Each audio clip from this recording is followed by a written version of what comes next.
आज की क्लास में हम राइबोसोम्स के बायोजेनेसिस और फंक्शंस के बारे में पढ़ेंगे। राइबोसोम्स का सिंथेसिस यूकैरियोट्स में एक कॉम्प्लिकेटेड प्रोसेस होता है और ये न्यूक्लियोलस के अंदर होता है। मतलब राइबोसोम्स कहाँ बनते हैं? न्यूक्लियोलस में बनते हैं। टीलोफेज स्टेज में जब माइटोसिस की टीलोफेज स्टेज जो होती है, जब नई न्यूक्लियोलाई बनती हैं तो वो कहाँ बनती हैं? स्पेसिफिक क्रोमोसोमल साइट होती है जिसे हम न्यूक्लियोलर ऑर्गेनाइजर रीजन कहते हैं ऑफ द क्रोमोसोम। वहाँ पर जो सेकेंडरी कॉन्स्ट्रिक्शन होती है वहाँ ये न्यूक्लियोलर ऑर्गेनाइजर रीजन लोकेटेड रहता है क्रोमोसोम में, सेकेंडरी कॉन्स्ट्रिक्शन में। तो वहाँ यहाँ पर ये जो होती हैं स्पेसिफिक क्रोमोसोम होते हैं जहाँ पर ये बनते हैं। तो ये न्यूक्लियोलर ऑर्गेनाइजर्स जो होते हैं, रीजन जो होता है, इनके पास जीन्स होती हैं। किसके लिए? Genes for 18S, 28S and 5.8S RNAs के लिए। और ये जीन्स जो होती हैं ये टेंडमली रिपीट होती हैं अलोंग द DNA मॉलिक्यूल और एक दूसरे से सेपरेटेड रहती हैं स्पेसर DNA के द्वारा। और जो नेसेंट RNA चेन्स होती हैं, nascent means newly formed RNA chains जो होती हैं, वो DNA एक्सिस पर परपेंडिकुलरी वो स्प्रेड रहती हैं। हर एक जीन जो होती है वो ट्रांसक्राइब होती है किसमें? एक लंबे से RNA मॉलिक्यूल में, जो जब प्रोसेसिंग होती है इस लंबे से RNA मॉलिक्यूल की, तो वो उससे क्या बनते हैं? जो प्रोसेसिंग होती है जब लॉन्ग RNA मॉलिक्यूल की, तो उससे बनता है 18S, 28S and 5.8S RNA। तो आपको समझ में आया कि किस प्रकार से राइबोसोम्स बनते हैं। राइबोसोम्स कहाँ बनते हैं? राइबोसोम्स का सिंथेसिस कहाँ होता है? न्यूक्लियोलस में होता है। न्यूक्लियोलस में कहाँ पर? टीलोफेज स्टेज पर, जहाँ जब न्यू न्यूक्लियोलाई बनती हैं तो स्पेसिफिक क्रोमोसोम साइट्स होती हैं जिसे कहते हैं न्यूक्लियोलर ऑर्गेनाइजर रीजन, जो कि सेकेंडरी कॉन्स्ट्रिक्शन जो होता है क्रोमोसोम पर वहाँ होता है। और इस न्यूक्लियोलर ऑर्गेनाइजर रीजन जो होता है इसके अंदर जीन्स होती हैं। किसके लिए? 18S, 28S और 5.8S RNA के लिए। और ये जीन्स जो क्या होती हैं, ये रिपीट होती हैं DNA मॉलिक्यूल पर और इनमें ये स्पेसिंग होती है। हर एक जो ये जीन होती है सेपरेटेड रहती है दूसरी से स्पेसर DNA के द्वारा। और जो नई जो RNA चेन बनती है वो DNA एक्सिस पर उसकी एक्सिस के परपेंडिकुलर ये लगी हुई रहती है। और ये हर एक जीन जो होती है ये एक लंबे RNA मॉलिक्यूल के फॉर्म में ट्रांसक्राइब होती है, जो बाद में प्रोसेसिंग के बाद ये 18S, 28S और 5.8S RNA बनाती है।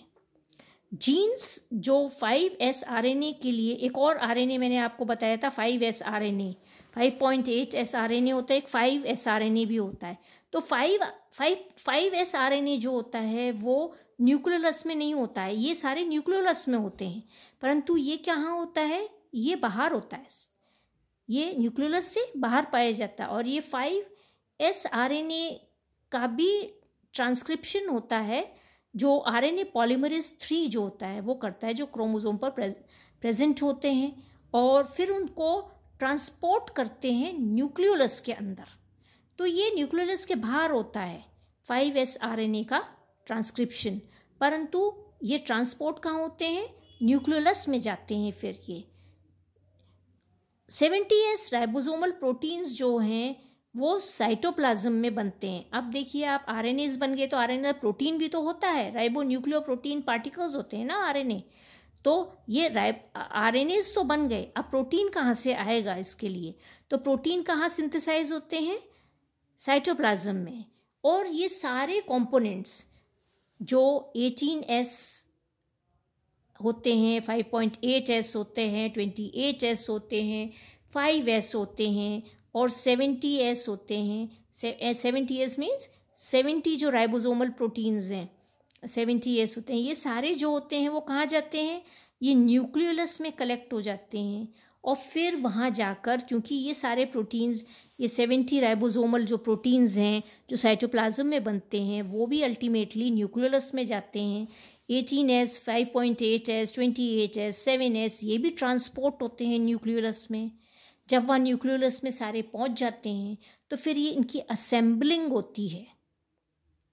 असेंबल होकर ये क्या बना लेते हैं, प्रोटीन, और ये जो RNAs हैं, ये दोनों RNA और प्रोटीन मिलकर राइबोसोम बना लेते हैं।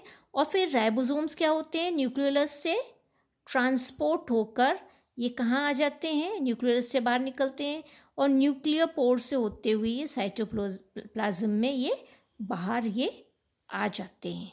न्यूक्लियोलस से बाहर आएंगे न्यूक्लियस में, न्यूक्लियस से बाहर निकल के ये साइटोप्लाज्म में ये आ जाते हैं। तो इस तरीके से बायोजेनेसिस राइबोसोम्स का होता है।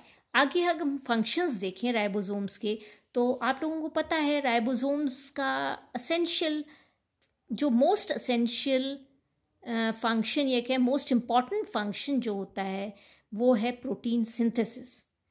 और आपने पहले पढ़ा है कि जो एंडोप्लाज्मिक रेटिकुलम होती है उस पर RNA पार्टिकल्स लगे हुए रहते हैं। तो राइबोसोम्स अटैच्ड रहते हैं जो एंडोप्लाज्मिक रेटिकुलम पर, वो एक्टिव होते हैं प्रोटीन सिंथेसिस के लिए। परंतु जैसा कि हमने देखा है कि फ्री राइबोसोम्स भी पाए जाते हैं, जैसे माइटोकॉन्ड्रियल राइबोसोम्स होते हैं वो फ्री होते हैं। तो ये जो फ्री राइबोसोम्स जो पाए जाते हैं वो प्रोटीन सिंथेसिस में पार्टिसिपेट नहीं करते हैं। वो कहाँ जाते हैं, फिर वो ट्रांसपोर्ट होते हैं एंडोप्लाज्मिक रेटिकुलर मेम्ब्रेन के थ्रू, और कहाँ जाते हैं, ग्लोब्यूल्स के रूप में असेंबल हो जाते हैं जो ER की सिस्टर्नी और कैनाल्स होती हैं वहाँ पर, और वहाँ पर ट्रांसपोर्ट प्रोटीन्स ये बनाते हैं। जो प्रोटीन्स असेंशियल होते हैं ट्रांसपोर्टेशन के लिए डिफरेंट सब्सटेंसेस के, तो ट्रांसपोर्ट प्रोटीन्स फॉर ट्रांसपोर्ट या ट्रांसपोर्ट प्रोटीन्स का निर्माण ये करते हैं। तो ये राइबोसोम्स के फंक्शन है। यहाँ आपका ये चैप्टर आज कंप्लीट हो गया फंक्शंस ऑफ राइबोसोम्स के साथ।